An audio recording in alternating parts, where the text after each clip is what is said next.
చదువుకుందాము. సామెతల గ్రంథము 28వ అధ్యాయము మొదటి వచనం అందరం కలిసి చదువుకుందాము. సామెతల గ్రంథము 28వ అధ్యాయము మొదటి వచనం అందరం కలిసి చదువుకుందాం. ప్రారంభించుకుందాము. ఎవడును తరమకుండానే దుష్టుడు పారిపోవును, నీతిమంతులు సింహం వలె ధైర్యముగా ఉందురు. మనము బైబిల్లోని జంతువులు నేర్పు ఆత్మీయమైన పాఠాలు అనేటువంటి అంశం మీద మనం మాట్లాడుకుంటున్నాం. ఈరోజు మనము సింహము అనేటువంటి జంతువు ద్వారా కొన్ని పాఠాలు మనము నేర్చుకుందాం. చెప్పండి, జంతువు పేరేంటి? సింహం అంటే సింహంలాగానే చెప్పాలి, అదేదా బెదిరిపోయి దానిలా చెప్పకూడదు. ఇక్కడ సింహము అనేటువంటి జంతువు ద్వారా మనము కొన్ని పాఠాలు నేర్చుకుందాం. ఇంతకీ సింహం ఎవరికి గుర్తుగా ఉంది? ఏమండి, ఎవరికి సాదృశ్యంగా ఉంది సింహం అంటే? కొంతమంది ఏమో యేసుప్రభుకి అన్నారు, కొంతమంది సాతానికి గుర్తుగా ఉంది అన్నారు. ఏది కరెక్ట్? సార్ మనం వాక్యం చూస్తే ప్రకటన గ్రంథం 5వ అధ్యాయం 5వ వచనంలో యేసు ప్రభుని గురించి ఏం రాయబడిందంటే యోధా గోత్రపు సింహము అన్నాడు. చెప్పండి ఏంటంట? యోధా గోత్రపు సింహము. గ్రంథమును విప్పేటువంటి యోగ్యత కలిగిన వాడు, ఈ లోకాన్ని జయించినవాడు, కాబట్టి ఆయనకు యోధా గోత్రపు సింహము అనేటువంటి పేరు ఉంది. కాబట్టి ఇప్పుడు యేసు ప్రభు సింహంతో పోల్చబడ్డాడు, ఆయన యోధా గోత్రపు సింహము. కాబట్టి మేము చెప్పిందే కరెక్ట్ అని మీరు అన్నారు. మరి కొంతమంది ఏమన్నారు, సాతానికి కూడా ఉంది పేరు అన్నారు కదా. ఉందా సాతానికి?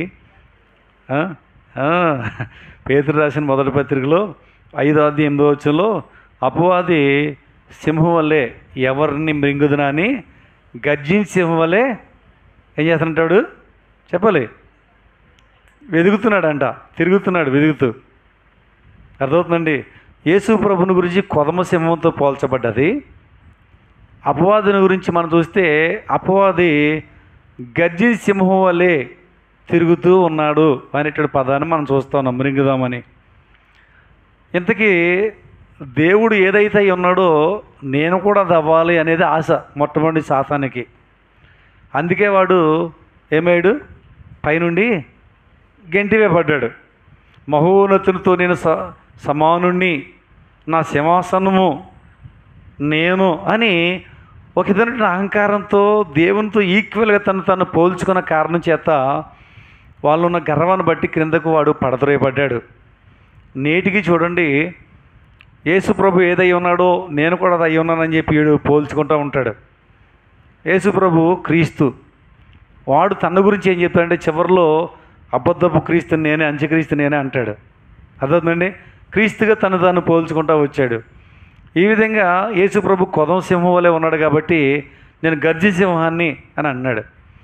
ఇంతకీ ప్రభువుకి లేక దేవునికి సాతానుకు ఉన్నటువంటి తేడా ఏంటో మొట్టమొదటి మనం తెలుసుకోవాలి. దేవుడు ఒకే సమయంలో అన్ని స్థలాల్లో ఉంటాడు. అర్థమవుతుందండి? ఇక్కడ గాలి ఉంది, మన పక్క ఊర్లో గాలి ఉందంట లేదంటారా? పక్క దేశంలో గాలి ఉందా లేదా? ఒకేసారి చూడండి, లోకమంతా ఎలా గాలి ఆవరించిందో దేవుడు ఒక గాలి వలె లోకమంతా ఆవరించి ఉన్న దేవుడు. ఒకే సమయంలో అన్ని స్థలాలలో ఉండగలిగేవాడు దేవుడు. అర్థమవుతుందా?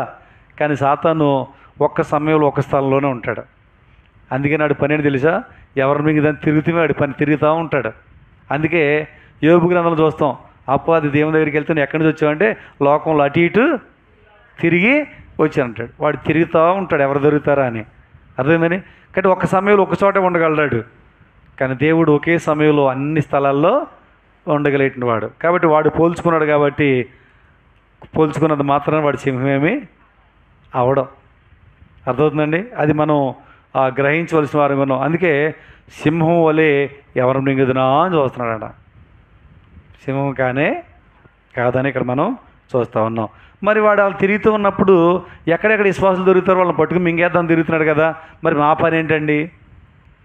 మన పని ఏంటంటే వాడు గర్జిస్తాడే కానీ వాడు కట్టివేయబడిన కుక్కతో సమానం. వాడు మనం ఏం చేయాలి? వాడిని పారదోలాలంటే బైబిల్లో మనం చూస్తే యాకోబు పత్రిక 4వ అధ్యాయము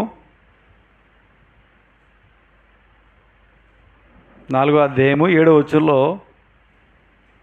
కాబట్టి దేవునికి లోబడి ఉండుడి, అపవాదిని ఎదిరించుడి, అప్పుడు వాడు మీ యొద్ద నుండి పారిపోను. విశ్వాసంలో స్థిరంగా ఉండి మనం ఉంటే అపవాది మన దగ్గరికి వచ్చాడు కాదు, ఎదిరిస్తే ఏమైపోతాడు? పారిపోతాడు అంతే. సింహలాగా వచ్చాడు, కుక్కలాగా పారిపోతాడు అంతే. అర్థమైందండి?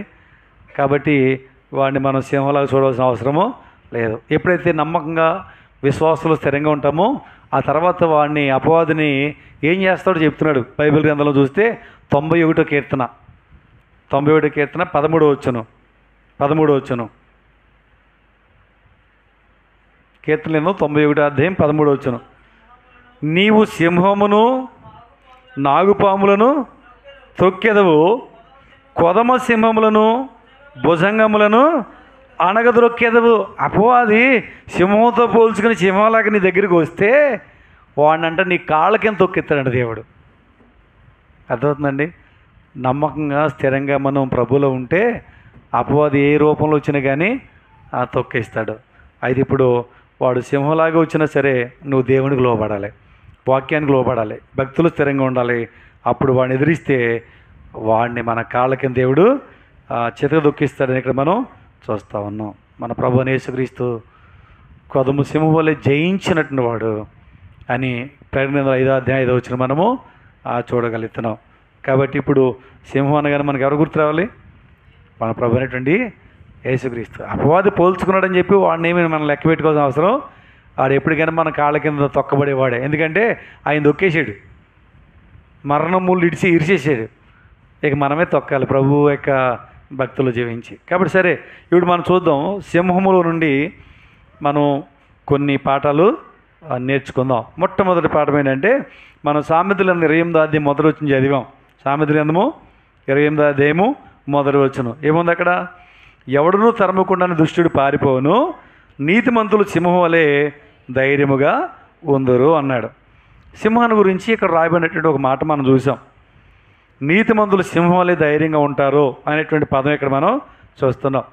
లోకంలో ఉన్నటువంటి ప్రజల్ని మనం చూస్తే 2 రకాల ప్రజలు ఉన్నారు. ఎంతమంది చెప్పండి? 2 రకాలు. ఒకటి ఎవరు చెప్పండి? దుష్టుడు. నేను చెప్తాను కాదు, మొదటి రోజుల్లోనే ఉందా లేదా? ఏముంది? ఎవడు తరమకుండానే దుష్టుడు పారిపోను. తర్వాత ఏమన్నాడు? నీతిమంతుల సింహాలు ధైర్యంగా కొందరు. అంటే ఈ వచనంలో 2 రకాల ప్రజలు ఉద్దేశిస్తూ రాశాడు. ఒక రకం ఎవరంటే దుష్టులు. ఎవరు చెప్పండి? దుష్టులు. రెండోది ఎవరు? నీతిమంతులు. ఎవరు చెప్పండి? నీతిమంతులు. లోకంలో ఉన్నటువంటి ప్రజలందరూ ఇలాగే ఉన్నారు. అయితే దుష్టులుగానే ఉన్నారు, లేదా నీతిమంతులుగానైనా ఉన్నారు మనం చూస్తున్నాం. ఎందుకు దుష్టులు ఎక్కడికి వెళ్ళిపోతారు? ఏమండి? ఎక్కడికి వెళ్ళిపోతారు?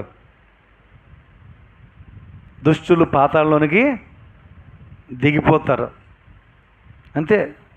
దుష్టులకి మరొక అవకాశం ఏమీ లేదు, నరకంలోనికి వెళ్ళిపోతారు. మరి నీతిమంతులు ఎక్కడికి వెళ్తారు? దుష్టులు పాతాళంలోనికి కనుక నరకంలోకి వెళ్ళిపోతారు. నీతిమంతులు ఎక్కడికి వెళ్తారు? పరలోకానికి వెళ్తారు. మత్తయి సువార్త 13వ అధ్యాయము 43వ వచనం చూస్తే, అప్పుడు నీతిమంతులు తమ తండ్రి రాజ్యములో సూర్యుని వలె తేజరిల్లుదురు అన్నారు. ఏమవుతారంట? తమ తండ్రి రాజ్యములో సూర్యుని వలె తేజరిల్లు. తండ్రి రాజ్యము పరలోకం. దుష్టులేమో పాతాళానికి పోతారు, నరకానికి పోతారు. నీతిమంతులేమో తండ్రి రాజ్యంలోకి వెళ్తారు. ఇంతకీ మీరు దుష్టులా నీతిమంతులా అని అంటే ఏం చెప్తాం? బైబిల్ చెప్తుంది ఏ భేదంలో అందరూ పాపం చేసి దేవుడి నుంచి మహిమను పొందలేకపోదు, అందరూ పాపులని బైబిల్ చెప్తుంది. ఇప్పుడు పాపులు నీతిమంతులుగా ఎలా చేయబడతారు? పాపులు పాపంలోనే ఉంటే వారు దుష్టులే, నరకానికి పోతారు. మరి ఇప్పుడు నీతిమంతులుగా ఎలా మార్చబడతారు? నీతిమంతులుగా మార్చబడితేనే ఏముంది? తండ్రి రాజ్యం అంటే పరలోకం అనేది ఉంది. రోమపత్రికలో 3వ అధ్యాయము 24 వచ్చుల్లో మనం చూస్తే, రోమపత్రిక 3వ అధ్యాయము 24 వచ్చుల్లో మనం చూస్తే, నమ్మువారు ఆయన కృపచేత యేసుక్రీస్తునందు విశ్వాసం ద్వారా ఉచితంగా ఏమవుతున్నారంట? నీతిమంతులుగా తీర్చబడుతున్నారు. ఎంత ఘోర పాపం అయినా యేసు ప్రభు నా కోసం రక్షకుడిగా భూమి మీద పుట్టాడు. ఆయన నా కోసం 33.5 సంవత్సరాలు భూమి మీద ఆయన జీవించి ఉన్నాడు. నా పాపముల కోసం సిలువలో తన ప్రాణం పెట్టాడు, ఆయన రక్తాన్ని కార్చాడు. ఇప్పుడు యేసు ప్రభు నేను అంగీకరిస్తే నా పాపాలన్నీ కడగబడతాయి, నేను నీతిమంతునిగా చేయబడతానని యేసు ప్రభువుని నమ్మితే ఉచితంగా కృపచేత ఆ వ్యక్తి ఏమవుతున్నాడంట? నీతిమంతులుగా తీర్చబడుతున్నారు. అప్పుడే వారు ఆయన రాజ్యములో ఉంటారని మనం చూస్తూ ఉన్నాం. ఒక వ్యక్తి యేసు ప్రభువునందు విశ్వాసం వచ్చినప్పుడు అతను పాపపు దాస్యము నుండి విడుదల పొంది అతను నీతిమంతులుగా అవుతాడు. ప్రభు ఎంత గొప్పవాడంటే, ఎప్పుడైతే ప్రభు మీద నమ్మకం ఉంచామో పాపం అనే బానిసత్వం చెడిపేస్తాడు, చెడు అలవాట్ల నుంచి చెడిపేస్తాడు. ఏమండి, శ్రమల నుంచి అనగా సైతాన్ శోధల నుంచి కూడా ఆయన విడిపిస్తాడు, మన జీవితాన్ని మారుస్తాడు. ఎందుకంటే సాతాను శోధన ఎందుకన్నానంటే, అపవాది మనల్ని పట్టినప్పుడు చీకటిలోకి తీసుకెళ్ళిపోతాడు, అజ్ఞాన క్రియలోకి తీసుకెళ్ళిపోతాడు, అజ్ఞానపు ఆచారంలోకి తీసుకెళ్ళిపోతాడు. తెలియకుండానే దేవుడు వ్యతిరేకిస్తూ దేవుడు కాని దాని వైపు మనం వెళ్ళిపోతూ ఉంటాం. ఎప్పుడైతే ప్రభువునందు విశ్వాసం ఉంచామో అట్టి స్థితి నుంచి మనల్ని ఆయన ఏం చేస్తాడు? విడిపిస్తాడు, విమోచన ఇస్తాడు, మనల్ని నీతిమంతులుగా చేస్తాడు. కాబట్టి మనం రక్షణ పొందుతాము, అప్పుడు మనం నీతిమంతులుగా తీర్చబడతామని వాక్యాలు మనం చూస్తున్నాం. చూడండి, ఎప్పుడైతే రక్షణ పొంది నీతిమంతులుగా మార్చబడ్డారో ఇప్పుడు వాళ్ళు ఎవరంట? సింహం వలె ధైర్యంగా ఉన్నవాళ్ళంట. ఎవరు చెప్పండి? ఇప్పుడు మొదటి ఆత్మీయమైన పాఠం ఏంటంటే, ఎవరు ధైర్యవంతులు? ఒక రోజున ప్రభు యొక్క రాకడ రాబోతుంది, ధైర్యంగా ప్రభువుని ఎదుర్కొన్న రాజ్యంలో చేరగలిగిన ధైర్యం ఎవరికి ఉంది అంటే, సింహం వలె ధైర్యం నీతిమంతులకు ఉంది. ఎవరికని చెప్పండి? రక్షించబడి పాపంలో విడుదల పొంది క్రీస్తు రక్తాలు కడగబడి నీతిమంతులుగా మార్చబడిన వాళ్ళు సింహం వల్లే ధైర్యంగా ఉంటారు. ఆ రోజున దుష్టులు ఎవరు తరమకుండానే వెళ్ళిపోతారు. ఎక్కడికి? నరకంలోనికి వెళ్ళిపోతారు. మరి ధైర్యంగా ఉండాలంటే, సింహంలో ధైర్యంగా ఉండాలంటే ఏం చేయాలి చెప్పండి? రక్షణ పొందాలి. బైబిల్ చదువుతున్న నీవు, వాక్యం వింటే నీవు రక్షించబడ్డావా? రక్షణ పొందితే ప్రభు వచ్చినప్పుడు ధైర్యంగా ఎదుర్కొంటావు. రక్షణ లేకపోతే ఆయన వస్తున్నప్పుడు తల ఉంచుకుని ఎక్కడికి వెళ్ళిపోతావు? చెప్పాలి, ఎక్కడికి వెళ్ళిపోతావు? పాతాళ నరకంలోకి వెళ్ళిపోతావు. కానీ సింహం వలె మనం ధైర్యంగా ఉండాలంటే రక్షించబడిన వారిగా మనం ఉండాలి. ఇది మొదటి ఆత్మీయమైన పాఠం. రెండవది, సింహంలోంచి మనం నేర్చుకునేది ఏంటంటే, ఆదికాండం 49వ అధ్యాయం 9 చదవండి. ఆదికాండం 49వ అధ్యాయము 9వ వచనం.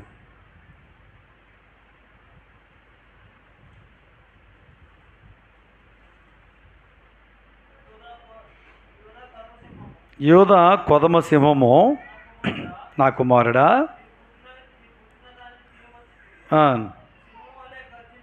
చాలండి. ఇక్కడ యాకోబు అనేటువంటి భక్తుడు తన పిల్లలను పిలిచాడు, ఒక్కొక్క పేరు ఎత్తుతూ ఆ పేరు మీద వాళ్ళని దీవిస్తూ వచ్చాడు. అర్థమవుతుందండి? ఇప్పుడు యోధ అనేటువంటి తన కుమారుడు దగ్గరికి వచ్చేటడికి ఆయన్ను ఒక జంతువుతో పోల్చి దీవించాడు. ఏంటా జంతువు చెప్పండి? కొదమ సింహము. నీవు కొదమ సింహం వలె ఉంటావు అని చెప్పి అక్కడ దీవిస్తూ వచ్చాడు. ఇప్పుడు కొదమ సింహం అంటే ఏంటి? సింహం అంటే చూసాం, కొదమ సింహం అంటే ఏంటి? ఎందుకు సింహానికి కొదమ సింహానికి తేడా ఉందా లేదా?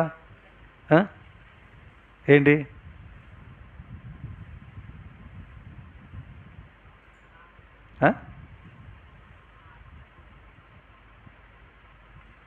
ఆడసింహమా?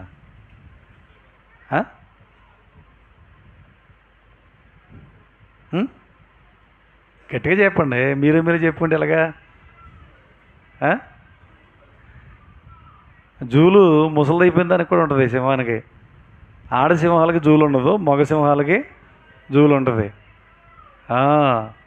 కొదమ సింహం అంటే మంచి యవనములో బలంగా ఉన్నదాన్ని ఏమంటారు? కొదమ సింహం అంటారు. అర్థమవుతుందండి? కానీ ఇప్పుడు యోధాన్ని దేంతో పోల్చాడు? కొదమ సింహంతో పోల్చాడు. యోధ అనేటువంటి మాటకు అర్థమేంటంటే స్తుతి అని అర్థం. ఏంటి చెప్పండి? స్తుతి అని అర్థం. కానీ ఇప్పుడు ఎవరు దేవుని దృష్టిలో బలమైన వాళ్ళు అంటే దేవుని స్తుతించే వారందరూ కూడా ఆత్మీయంగా బలమైన వారే. కాబట్టి భక్తి జీవితంలో దేవుని స్తుతించడం అనేది చాలా ప్రాముఖ్యమైన సంగతి. అర్థమవుతుందండి. ఎంతసేపు ఇవి అని అడగడమే కాదు. ఒకళ్ళు పట్టుకున్నారంటే దేవుడిని జలగే ఎక్కడలో జలగ ఎంత రక్తం దాకా వదిలిపెట్టదంట. అలా జలగల్లాగా పట్టుకుంటారు. అది ఇది ఉదయం 24 గంటలు ఇవి అంటమే. దేవుడికి ఇచ్చే ఆరాధన ఉండదు. కాబట్టి మనం స్తుతించే బిడ్డలుగా ఉండాలి. ఎలా ఉండాలి చెప్పండి? స్తుతించే బిడ్డలుగా ఉండాలి. అన్ని సమయాల్లో స్తుతించాలా? అన్ని సమయాల్లో స్తుతించాలి. రెండోదిగా మనం నేర్చుకున్నాం, ఈ కొదమ సింహం ద్వారా మనం నేర్చుకున్నాం, యోధాకు పెట్టబడింది ఆ పేరు. యోధ అనే పేరుకి అర్థము స్తుతి అని అర్థం. బైబిల్లో యోబు అనే భక్తుడు ఉన్నాడు. యోబు అనే భక్తుడు అన్నీ ఉన్నప్పుడు దేవుని స్తుతించేవాడు, ఆరాధన చేసేవాడు, భక్తిగా ఉండేవాడు. అన్నీ పోయినాయి. ఇప్పుడు ఆస్తులు పోయినాయి, పిల్లలు చనిపోయారు, ఒంటికి రోగం వచ్చేసింది, తన జీవితంలో ఏమీ లేవు, అన్నీ కోల్పోయాడు. ఇప్పుడు కూడా ఏమన్నాడు చెప్పండి? యెహోవా ఇచ్చెను, యెహోవా తీసుకును, యెహోవా నామమునకే స్తుతి కలుగును గాక అన్నాడు. మనం అంటాం అలాగా? శ్రమల్లో ప్రభుని ఆరాధన చేస్తామా? ఒకవేళ అన్నీ బాగున్నాయి అంటే ప్రభు అన్నీ ఇచ్చావు నీకు వందనాలు అంటాం, కానీ అన్నీ పోయినాయి అంటే ఆరాధన చేస్తామా?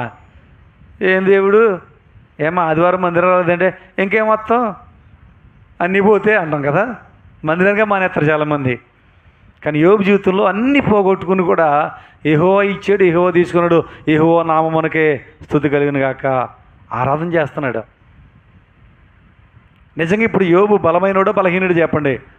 నిండా రోగం వచ్చేసింది చెప్పండి. ఇప్పుడు బలమైనోడో బలహీనుడా? అయినా బలమైనోడే. ఆత్మీయతలో బలమైన వాడని మనం చూస్తూ ఉన్నాం. లోకంలో చాలామంది చెప్తారు, దేవుని స్తుతించు, స్తుతి నీ స్థితిని మారుస్తుంది అన్నాడు. నువ్వు ఎంత ప్రార్థన చేసినా ఒక్కోసారి నువ్వు అనుకున్న జరగకపోతే, ప్రభువా నువ్వు నాకు ఇచ్చినందుకు నీకు స్తోత్రాలు చెప్పి ప్రభుని ఆరాధన చేసి చూడు, దేవుడి సహాయము చేస్తాడు. ఆరాధనలో అంత పవర్ ఉంది. ప్రభును స్తుతించడంలో అంత శక్తి అనేది ఉందని మనం చూస్తూ ఉన్నాం. కానీ ప్రభును స్తుతించడం అంటే ఎప్పుడెప్పుడు? రోగం వచ్చిందా స్తుతించాలి, అర్థమవుతుందా? తర్వాత సమస్యలు వచ్చినాయా? మరి యోబు అలాగే స్తుతించాడు కదా. ఈ స్తుతించిన భక్తుని జీవితంలో చివరికి ఏమైంది తెలుసా? అన్నీ రెండంతలుగా వచ్చినాయి. రెండంతల ఆశీర్వాదం వచ్చి చివరికి వెళ్ళేటప్పుడు మనం చూస్తాం యోబు యొక్క జీవితంలో. ఏమండి, పిల్లలు 10 మంది వచ్చారు, ఆస్తి రెట్టింపు వచ్చింది. ఈ విధంగా దేవుడు మరలా యోబును ఆశీర్వదించాడు. కొంతమంది ప్రశ్న వేస్తారు ఏంటంటే, యోబుకు పోగొట్టుకున్న దానికంటే రెట్టింపు ఆస్తి వచ్చింది కదా, పిల్లలు 10 మంది చచ్చిపోయారు కదా, మళ్ళీ 10 మంది పిల్లలే పుట్టారు, మరి 20 మంది కావాలి కదా అంటారు. రెట్టింపు అంటే అంతే కదండి అంటారు. ఇప్పుడు రెట్టింపు ఇచ్చాడా 10 మందిని? అంటే ఒక భాగం ఇచ్చాడు వాళ్ళకి, రెట్టింపు ఇచ్చాడు. ఎందుకంటే 10 మంది పిల్లలు రక్షించబడి వాళ్ళు దేవుని సన్నిధిలో ఉన్నారు. ఎక్కడున్నారు? దేవుని సన్నిధిలో ఉన్నారు. ఇంకో 10 మంది పిల్లలు భూమి మీద ఉన్నారు. 20 మంది పిల్లలు ఎవరి పిల్లలు? యోబు పిల్లలే. స్తుతిలో ఆరాధించడంలో దేవుడు అద్భుతంగా కార్యాలు చేస్తాడు. కాబట్టి ఆరాధన చేయాలి, ప్రభును స్తుతించాలి. ఆరాధన అంటే ఓ కల్లులు వెళ్ళలేని కేకలేయటం కాదు. కొంతమంది పూనకాలు వచ్చినట్లుగా అరిచేస్తూ ఉంటారు. ఆరాధన అంటే పూనకాలు వచ్చిన అరిచేయటం కాదండి. ఆరాధన అంటే దేవుని స్తోత్రము. ప్రభువా నీవు నా జీవితంలో ఈ శ్రమను అనుమతించావు, నీకు స్తోత్రాలు. నీవు నా జీవితంలో ఈ కార్యం చేసావు, నీకు స్తోత్రాలు అని చెప్పి దేవుని స్తోత్రాలు చెల్లించాలి. అది ఆరాధన అని ఇక్కడ మనము చూస్తూ ఉన్నాము. ఇది రెండవదిగా కొదమ సింహం అనేటువంటి యోధ ద్వారా మనము ఈ పాఠం నేర్చుకున్నాం. ఇక మూడవదిగా మనం చూస్తే సామెతల గ్రంథం 30వ అధ్యాయము 30వ వచనం చదవండి.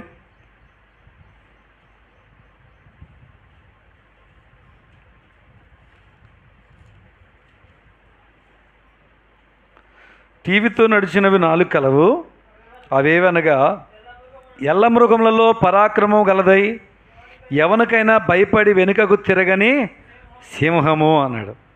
ఇక్కడ 4 జంతువుల గురించి చెప్తున్నాడు భక్తుడు. చెప్తూ ఎల్ల మృగములలో పరాక్రమం గలదై ఎవరికైనా భయపడి వెనుకకు తిరగని సింహము అన్నాడు. సింహం ఎలాంటిదంటే చెప్పండి, దానిలో గొప్ప లక్షణం ఏంటంటే ఎవరికి భయపడదంట.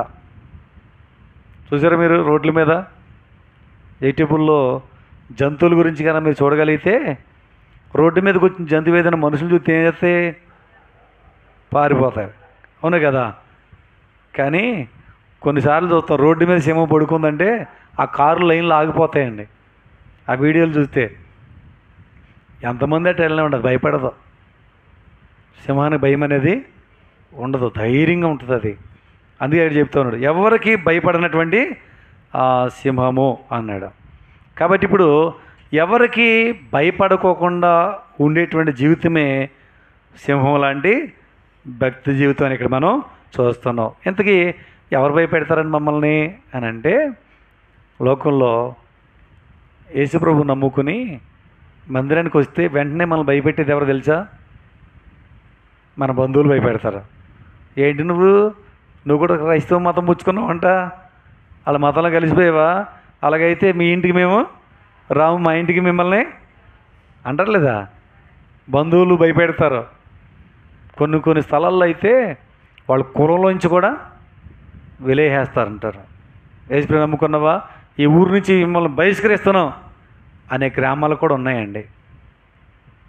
అయితే క్రైస్తవ జీవితం అంటే ఎవరికి భయపడనటువంటి జీవితమే. రక్షించబడిన తొలి దినాల్లో మా యొక్క కుటుంబ జీవితాన్ని చూస్తే, మొట్టమొదటి మా ఇంట్లో మా అమ్మగారు రక్షించబడ్డారు. మా అమ్మ తిరుమలాపురం జంగారెడ్డి మందిరానికి వస్తూ ఉంటే మా నాన్న ఒప్పుకునేవాడు కాదు, కొట్టేవాడు గట్టిగా. ఎందుకు వెళ్తున్నావు, ఆ దేవుడు ఎందుకు నమ్ముకున్నావు అని కొట్టేవాడు. మేము అనుకునే వాళ్ళం దెబ్బలు తింది ఇక మళ్ళీ వెళ్దు ప్రార్థనగా, చిన్నపిల్లలం కదా అనుకునేవాళ్ళం. మళ్ళీ ఆదో రోజు జరిగి దెబ్బలు మానాడుతూ ఉండి మళ్ళీ మందిరానికి వచ్చేసేది. మరలా సాయంకాలం కొట్టడమే, ఎందుకు వెళ్ళావు అని. అలాగే చాలా కాలం కొట్టాడు. అలాగా ఎంత కొట్టినా కానీ అసలు మందిరానికి వెళ్తాం మాంతలేదు. అసలు ఆ దేవుళ్ళు ఏముందో చూద్దామని ఒక రోజు మా నాన్న వచ్చాడు వెనకాల, ఈమె నెలనిచ్చి. ఆ బయట నిలబడి ఆ మైక్లో చెప్పే మాటలు వింటా కూర్చున్నాడు. మళ్ళీ అయిపోయేటప్పటికి మళ్ళీ కనపడదోరని అలాగా వచ్చేసాడు. ఆ రోజు మరి దేవుడు యొక్క మాటలు తన హృదయంలో ఎక్కడ కూర్చుకున్నాయో అతను మారాడు. అప్పటి నుంచి మందిరానికి వెళ్ళనిచ్చాడు. అదొకటే కాదు, మా బంధువుల్లో కూడా కొంతమంది అయితే, తులసమ్మ నువ్వు దేవుడిని నమ్ముకున్నావు, నువ్వు ఆ మతం తీసుకున్నావు, ఎవరు వస్తారు ఇలాగైతే, మీరు చచ్చినా కానీ మేము రాము, మీ ఇంటికాడ పిల్లలు పెళ్ళి అవ్వాలి, ఎవరు వస్తారు మీ గుమ్మంలోకి, ఇలా బెదిరించారు చాలామంది. మా అమ్మ ఒకటే అంది, నేను చచ్చినా బతికిన నా దేవుని ప్రజలు నాకుంటే చాలు, బంధువులు లేకపోయినా పర్లేదని అలాగే ధైర్యంగా ఉంది, ఏముండి కాదు. మా నాన్న చనిపోయిన తర్వాత మా అమ్మని ఇంకా భయపెట్టారు, ఏం కలిసి వచ్చింది నీకు అన్నట్టుగా.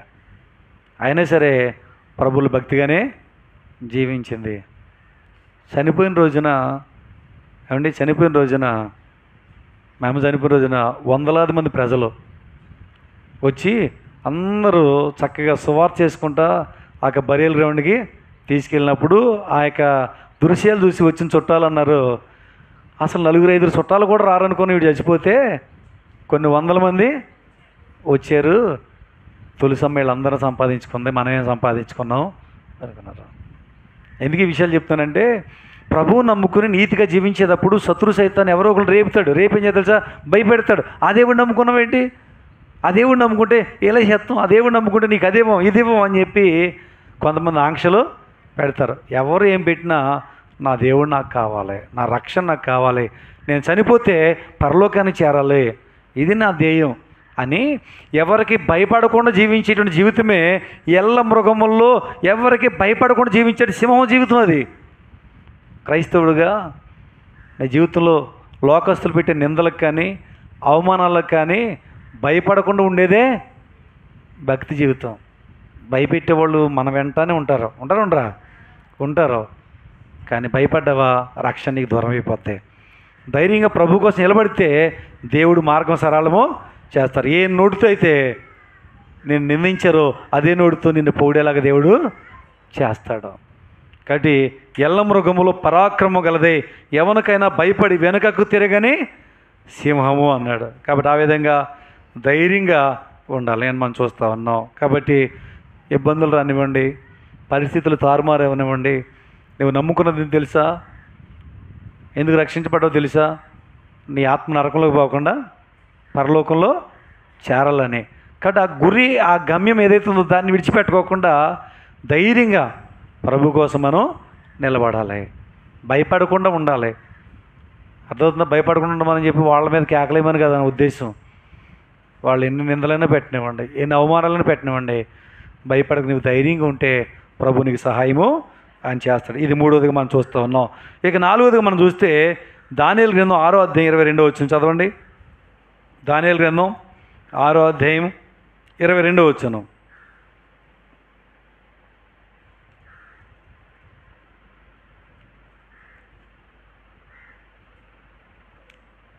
ఆరు 22 చదవండి. నేను నా దేవుని దృష్టికి నిర్దోషినిగా కనబడితిని గనక ఆయన తన దూతను పంపి ఈ సింహములు నాకు ఏ హాని చేయకుండా వాటి నోర్లు మూయించెను. రాజా, చాలండి. ఇక్కడ దానియేలు అనేటువంటి భక్తుని యొక్క జీవితంలో ఒక ఇన్సిడెంట్ జరిగింది. ఏంటి అది అంటే, దానియేలు బబులోను చెరలో ఉన్నప్పుడు దేవుడు దానియేలుకు తోడుగా ఉన్నాడు. తోడుగా ఉండటమే కాదండి, దానియేలు యొక్క జీవితాన్ని మనం పరిశీలన చేస్తే చూడండి, దానియేలు చాలా భక్తిగా ఉన్నాడు, యథార్థంగా ఉన్నాడు. దేవుడు ఎంతో అతను హెచ్చించాడు. ఆ బబులోను సామ్రాజ్యంలో ఒక ఉన్నతమైన స్థానంలో దేవుడు నిలబెట్టాడు. అయితే తోడు ఉద్యోగస్తులు ఉంటారుగా, వాళ్ళు అనుకున్నారు మన మీద దానియేలు ఏంట్రా పెత్తనం చేస్తున్నాడు, ఇతను ఎక్కడన్నా దొరుకుతాడేమో పట్టుకుని అతన్ని దింపేద్దామని చెప్పి చాలా ప్రయత్నం చేశాడంట. కానీ దానియేలు చాలా యథార్థంగా బ్రతికిన భక్తుడు. ఆలోచన చేశారు, ఇక దానియేలుని ఏ విషయంలో కూడా మనం పడగొట్టలేము. లంచం తీసుకుంటే పోనీ లంచం తీసుకున్నామని చెప్పి పట్టుకోవచ్చు, అబద్ధాలు అడిగితే పోనీ అబద్ధికుడని పట్టుకోవచ్చు. కాబట్టి ఇలాంటిది ఏమీ చేయట్లేదు, న్యాయంగా ఉన్నాడు ఎలాగా అని ఆలోచన చేసి చివరికి ఏం చేసేది తెలుసా, ఇతనిలో ఒకటి ఉంది. ఏంటంటే తను నమ్ముకున్న దేవుణ్ణి చాలా నిష్ఠగా భక్తిగా సేవిస్తాడు అని చెప్పి ఆ విషయంలో అతను పట్టుకోవాలని చెప్పి రాజుగారి దగ్గరికి వెళ్ళి, రాజా నువ్వు ఈ దేశంలో చాలా గొప్పడు కదా, కాబట్టి రకరకాల ప్రజలు ఉన్నారు కదా, కాబట్టి ఈ ప్రజలందరూ కూడా ఏం చేయాలంటే వాళ్ళందరికీ ఒక ఆజ్ఞని జారీ చేయి. ఏంటి ఆజ్ఞ? 1 నెల రోజులు వాళ్ళ అవసరాలు వాళ్ళు నమ్ముకున్న ఏ దేవుడికి చెప్పకూడదు, తోటి మనిషికి కూడా చెప్పకూడదు. ఈ నెల రోజులు వాళ్ళకి ఏది అవసరం వచ్చినా నీకే చెప్పాలి. అంటే ఇప్పుడు రాజుగారిని ఏ స్థానంలో తెచ్చాడు? దేవుడి స్థానంలో తెచ్చారు. అర్థమవుతుందా?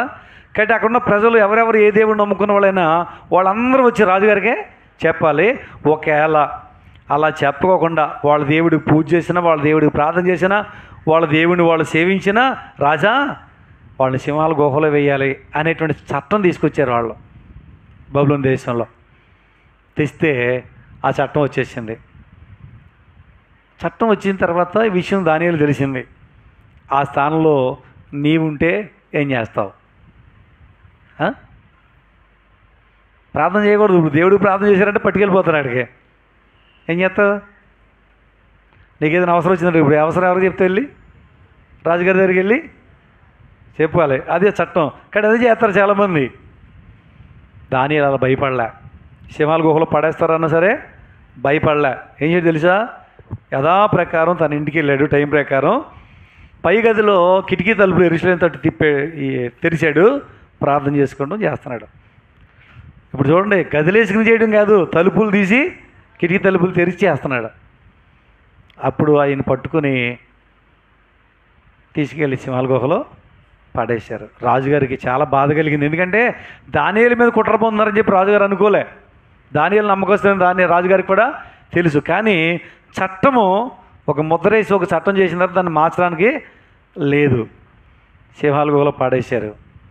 పడేస్తే ఆ రాత్రి అంతా సింహాల గుహలోనే ఉన్నాడు. గుహ అంటే తెలుసు కదా, మనం అడవిలో గుహలో వదిలేయండి, జూలో గుహలాగా చేశారంటే దాంట్లో కొన్ని సింహాలు ఉంటాయి ఉండవా? ఇంకా రాజుగారి దగ్గర గుహలు ఇంకా చాలా ఎక్కువ ఉంటాయి. వాటికి మాంసాలు ఇచ్చి మేపుతూ ఉంటారు. శిక్ష విధించారు కాబట్టి ఇప్పుడు ఒక మనిషికి ఆ మనిషిని అవి తినాలి కాబట్టి ఆ రోజు అవసరమైతే వాళ్ళకి ఏం వేయరు, వాటికి ఆహారం వేయరు, ఆకలితో ఉంటాయి. మనిషిని వేయగానే పొడుగు చేసేస్తాయి అసలు.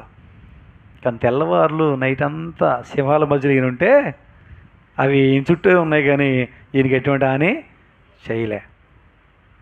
అప్పుడు రాజుగారు ఉదయం వచ్చి కేకలేస్తున్నట, దానియేలు అని కేకేస్తుంటే అప్పుడు చెప్తున్నమాట, నా దేవుడు తన దూతను పంపించి సింహం లెక్క నోరు మోయించాను అన్నాడు. ఇప్పుడు సింహాల ద్వారా మనం ఏం నేర్చుకున్నాం పాఠం అంటే, అవి చాలా ఆకలితో ఉన్నాయి. కానీ వేయబడిన భక్తుడు ఎవరు? దానియేలు అనే వ్యక్తి ఎవరు? భక్తుడు అనమాట. ఇప్పుడు దేవుడు వాడికి ఏం ఆజ్ఞ ఇచ్చాడంటే, ఏ సింహాలరా, నా భక్తుని అందులో పడేస్తున్నారు, అతనికి ఎటువంటి హాని మీరు చెయ్యొద్దు అన్నాడు. ఇప్పుడు దేవుడి మాట విన్నాయా లేదా? విన్నాయా లేదండి? విన్నాయి. కాబట్టి సింహములు దేవుని మాట విన్నాయి. ఈ దినాల్లో మనుషుడు దేవుడి మాట విన్నాడా? వింటలే.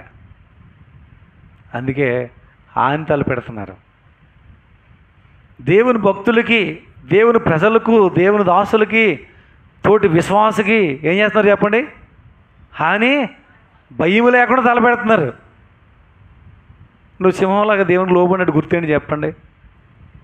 నువ్వు హాని చేయొద్దు అన్నప్పుడు హాని చేయకుండానే ఉండాలి.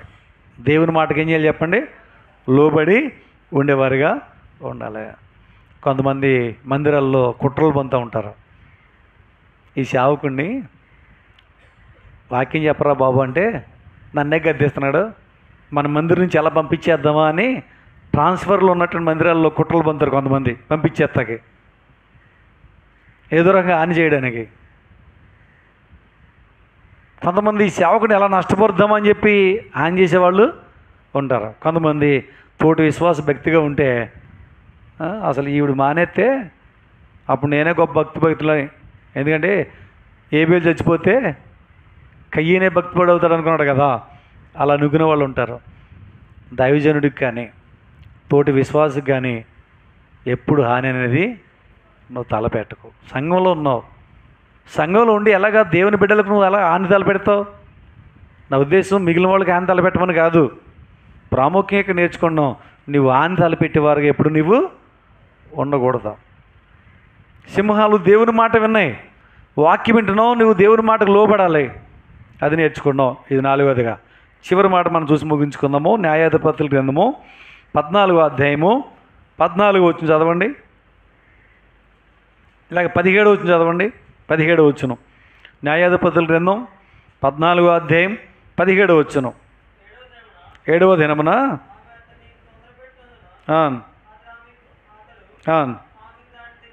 తెలియజేయగా ఇప్పుడుగా తెలిపాను. 7వ దినమున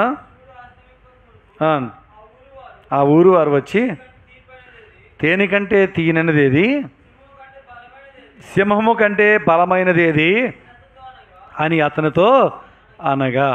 చూడండి, సింహాన్ని గురించి ఇక్కడ ఒక పాఠం చూస్తూ ఉన్నాం. తేనె కంటే తీయనది లేదు, అదే సమయంలో సింహము కంటే బలమైంది లేదు అని ఇప్పుడుగా చూస్తూ ఉన్నాం. ఒక రోజున ఫిలిష్తీయుల కుమార్తెలను చేసుకోవడానికి తిమ్నాతు అనేటువంటి ఊరికి తన తల్లిదండ్రులు తీసుకుని బయలుదేరాడు. ఎవరు? సంసోను. బయలుదేరి వెళ్ళేటప్పుడు ఒక ద్రాక్ష తోట దగ్గరికి వచ్చేటప్పటికి మరి ఈయన పక్కకి వెళ్ళాడు కావులు, తల్లిదండ్రులు మార్గంలో నడుస్తున్నారు, ఈయన పక్కకి వెళ్ళాడు కావులు. అక్కడ ఆ ద్రాక్ష తోటల గారి దగ్గర ఒక సింహం వచ్చిందంట, బలమైన సింహం. ఎవరి మీదకి? సంసోను మీదకి. సడి చెప్పులు లేకుండా దాన్ని చంపేయడానికి చేతి ఏమి లేపుకున్నా చంపేసి మళ్ళీ తల్లిదండ్రుల దగ్గరికి వచ్చి కలిసి తిమ్మనాథ్కి వెళ్ళిపోయాడు. తల్లిదండ్రులకు కూడా చెప్పలే, సింహం వచ్చింది ఇలా పక్క వెళ్తే ఆ సింహాన్ని చంపేసానని చెప్పలే. మనం అయితేనా ఫోటోలు చేయించుకుని స్టేటస్లో పెట్టుకుంటాం, ఫేస్బుక్లో పెట్టుకుంటాం, యూట్యూబ్లో పెట్టుకుంటాం కదా, అందరికీ చెప్పుకో అబ్బో అని. జూకి వెళ్ళి ఆ జూలో సింహం ఉంటేనే ఫోటో తీసుకుని ఏదో పెద్ద పోటుగాళ్ళలాగా అది ఎట్టేసుకుంటాం. సంసోను దాన్ని చంపేసి కూడా చెప్పలే, వెళ్ళిపోయాడు. చూశారు, తర్వాత వచ్చేసారు. కొన్ని రోజులు అయిపోయిన తర్వాత ఈ యొక్క వివాహం అయిపోయిన తర్వాత వెళ్ళి ఏం చేయాలి? ఇప్పుడు 7 రోజులు అక్కడ ఉండి తన భార్యను తను తీసి తెచ్చేసుకోవాలి. ఆ పని కోసం మళ్ళీ వెళ్తున్న సమయంలో ఏం జరిగిందయ్యా అక్కడని మనం చూస్తే వెళ్తూ గుర్తొచ్చిందంట, సింహాన్ని చంపేశాను కదా, ఇక్కడ ఎలాగుందో చూద్దాం అనుకున్నాడు వాళ్ళు. చూస్తే అప్పుడు అది ఎండిపోయింది, కళేబరం ఉంది. ఆ కళేబరానికి ఒక తేనె పట్టిందంట. తేనె పట్టి పట్టేటప్పటికి వెళ్ళి ఆయన మామూలుగా వెళ్ళొచ్చుగా, ఆ ఏగలను దులిపేసి ఆ తేనె పట్టి తీసుకుని దాన్ని తిని తాతీకి వెళ్ళాడు. వెళ్ళిన తర్వాత అక్కడికి వెళ్ళిన తర్వాత 7 రోజులు అక్కడ ఉన్నప్పుడు అది ఒక పండగ వాతావరణంగా ఉంది. అత్తగారు మామగారి ఇంటి దగ్గర అల్లుడుగా ఈయన వెళ్ళి ఉన్నాడు. అక్కడ విందు జరుగుతోంది. వచ్చిన బంధువులు అందరూ పొడుపు కథలు వేసుకుంటారు కదా. ఈ మాటలో ఈయన ఒక పొడుపు కథ, ఇప్పుడు కథ వేసాడు. ఎవరైనా ఎప్పండి ఒక కథ వేస్తాను అని, ఫోన్ ఎవరిదో సైలెంట్లో పెట్టండి అన్నాడు. అన్న తర్వాత పొడుపు కథ వేసాడు. ఏంటంటే తినేదానిలోంచి చదువునానది 14వ అధ్యాయం 14 వచ్చానండి. ఇప్పుడు కథ ఏంటి?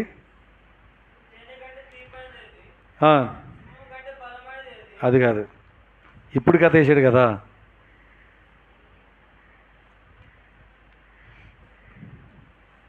న్యాయాధిపతుల గ్రంథము 14వ అధ్యాయము